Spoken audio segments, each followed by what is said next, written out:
राम राम सबको।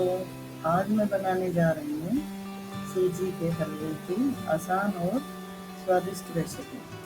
यह रेसिपी सभी को पसंद आएगी। हलवा बनाने के लिए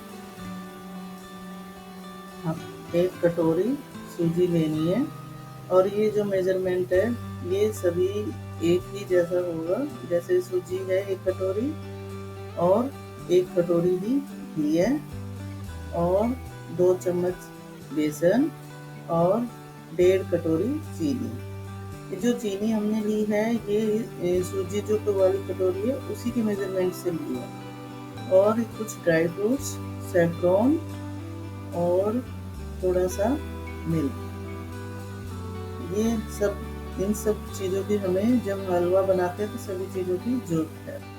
सबसे पहले हम कढ़ाई लेंगे और कढ़ाई में 1 कटोरी सूजी डालेंगे और सूजी डालने के बाद हम 2 चम्मच बेसन लेंगे। बेसन को क्या करेंगे, एक छलनी में छान लेंगे क्योंकि उसमें कई बार गांठें रह जाती हैं, तो इसलिए उसको छान के ही लेना है।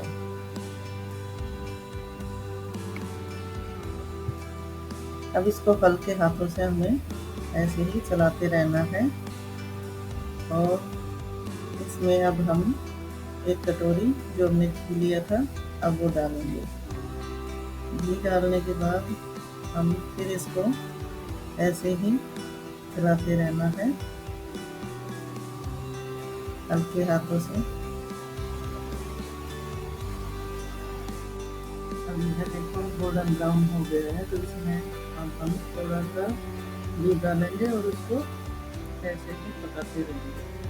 थोड़ा थोड़ा करके भी ऐसे 2 या 3 बार ऐसे पका दो तो इसका अलग ही टेस्ट आता है। तो इसको हम देखो ये थोड़े से इसके जो झाग बने थे कम हो गए हैं।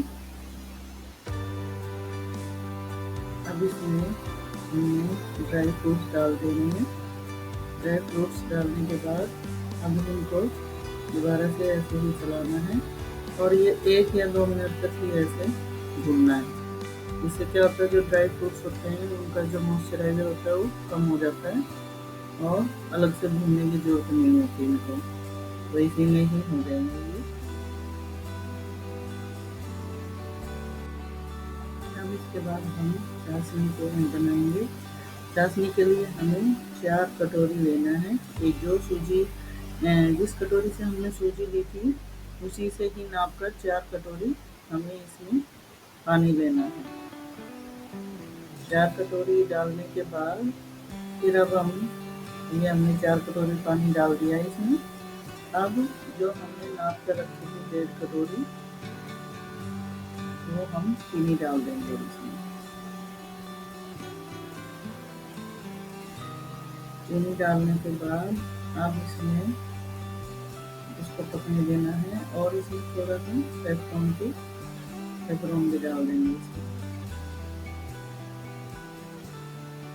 सैफरॉन डालने के बाद अब इसको धीरे धीरे पकने देना। अब इसमें जब उबाल आ जाएगा तभी इसको नीचे उतारना है, तो इसको उबाल आने तक इसको ऐसे ही चलाना है। अभी उबाल आ जाएगा इसमें। अब इसमें उबाल आ चुका है, देखो ये बबल्स बन रहे हैं इसमें, तो अब ये उबल चुका है पानी। ये रेडी हो गया है हलवे में डालने के लिए।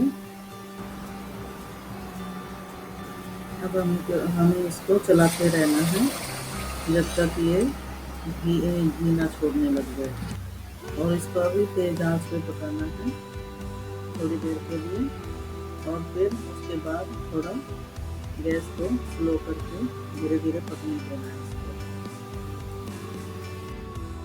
और इसको धीरे धीरे पकने देना है और आपको 2-3 मिनट के लिए इस पर ढक्कन लगाकर और धीमी आंच पे इसको पकने दो।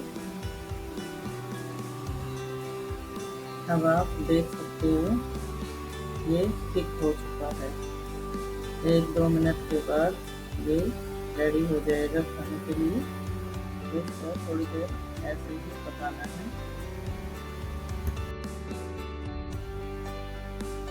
अब ये बनकर रेडी हो चुका है। देखिएगा इसमें, अब ये ठीक हो चुका है और ये घी साइड में लग गया है और ये हमारा अब तैयार हो चुका है स्वादिष्ट हलवा।